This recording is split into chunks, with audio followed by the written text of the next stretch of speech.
Magandang buhay, magandang araw mga kamix. So samahan muna ninyo ako at ako yung magdi-DIY na naman.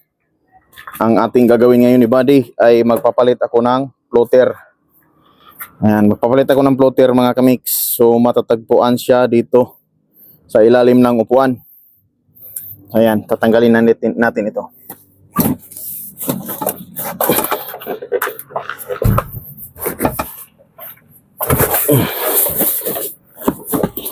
So matatagpuan natin yung tangke ni Big Buddy. Yan, dito sa ilalim ng upuan. So nandito nakalagay yung floater sa tangke. So kaya papalitan natin mga kamix dahil kahit kakakarga mo lang bababa agad ang gas. So siguro sira na siya. Kaya papalitan ko.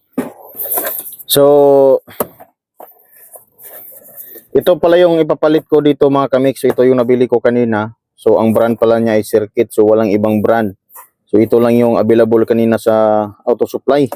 So bali tatlong auto supply yung napuntahan ko. So sa pangatlo, doon ako nakabili kasi yung dalawa wala daw silang ganito. So ayan. So yung floater. So yung papalitan natin dito. So tatanggalin muna natin ito kasi nandito to nakalubog sa tangke. So umpisahan na natin.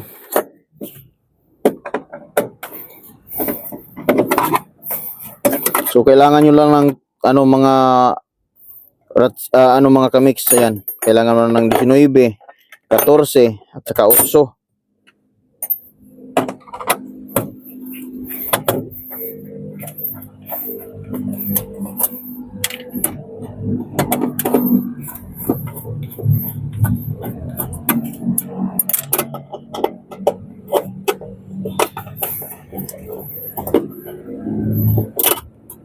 Ang model pala nito mga kamix ay Toyota Corolla 1994 model. O yan, so tanggalin lang natin ito. Yung socket niya. So itong socket niya ay ano na to mga kamix. Medyo sira na ito. Kailangan na itong mapalitan. Ayan oh, nadudurog na. Sus. My goodness. Ayan, nadudurog na yung socket niya. So kailangan natin ng 19. Ayan, para dito. Yan, pangontra. At saka ito yung tanggalin natin. At saka itong isa. Kailangan pa natin ng lungnos. Kukuha muna tayo ng lungnos.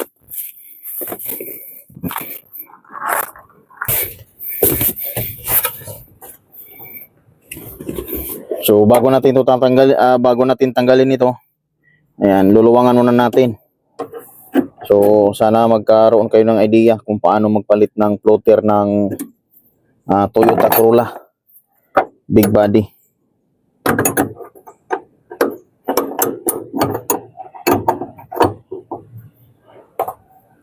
Ayun no.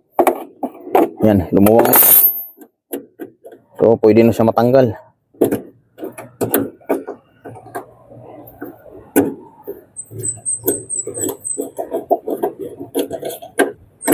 Ayan. Matanggal na yung isa. Teka. Tanggalin na natin yung mga screw, mga kamix. Ayan. Bali, marami itong nakalagay na ano dito.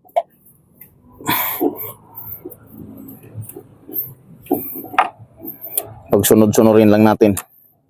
So pwede lang naman magkapalit kasi parehas lang naman yung size niyan.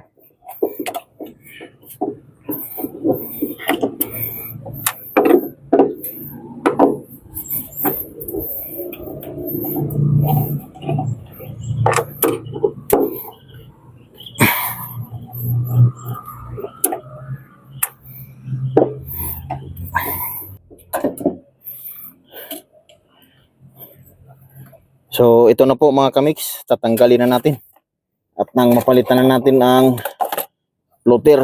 So ito na siya. Yan.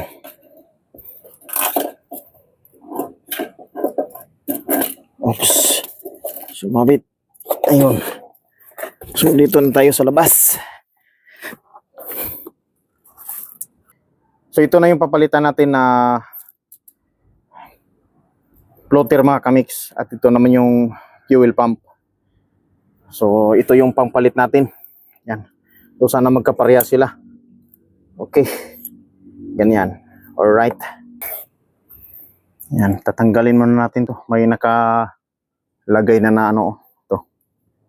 Yung strap niya. Yun.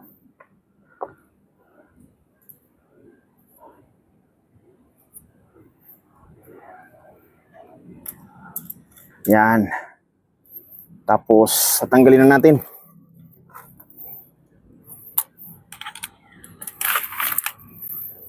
Sana maging okay na kapag napalitan na ito. Kasi kahit punong-puno naman siya ng gas, pag tumakbo ka ng mga ilang kilometro lang, nako, bumaba na agad. Nandoon na sa kalahati kahit naka-full tank man siya. Kung kalahati man yung naikarga mo na gas, kalahati sa tangke, pumupunta na din siya sa baba. So, ito yung bago. Ayan o. Sana good siya. Yun.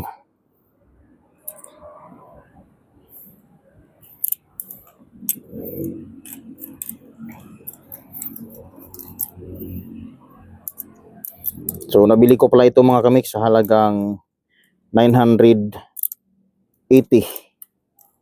Ay 950. Ayan. 950.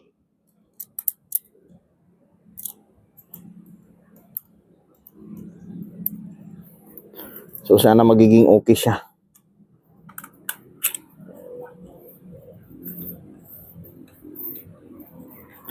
Dahil yung luma mga kamix, ipapakita ko sa inyo kung anong nangyari sa kanya.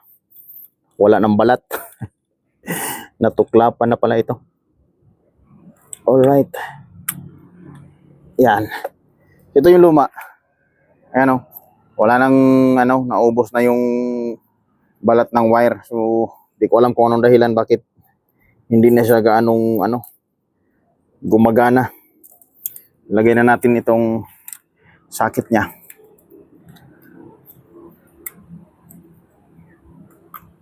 Yun. Ayos na. Nailagay na mga kamix. So ngayon mga kamix, ibalik na natin ito. At naikabit na natin yung bagong floater. So ito yung kinabit natin. So ito yung luma. Ayan o. Ito yung luma. So ikabit na natin. Hapon na. Baka maabutan pa tayo ng dilim. So lagyan na lang natin siya ng strap dito para hindi ito matanggal. Kasi naka-strap pala yung kanina. So ayun mga kamix. Naibalik ko na pala yung fuel pump at saka yung floater doon sa tangke. So, ang nangyari, yung video natin putol kasi hindi ko pala na-play, nakalimutan ko. So, kung paano ko siya tinanggal mga kamix, ganun din naman yung proseso sa pagbalik niya. So, sana sa mga makapanood ditong video ay makatulong ito kung gusto niyo namang magpalit ng floater sa inyong mga sasakyan. So, ang sasakyan pala na yun mga kamix ay Toyota Corolla Big Body, yung 1994 model. Sa mga Toyota Corolla lover dyan, sana mapanood nyo itong video na to para magkaroon kayo ng idea. So hanggang dito na lang yung video natin. Thank you for watching. Pasensya na kayo. Tumatanda na tayo.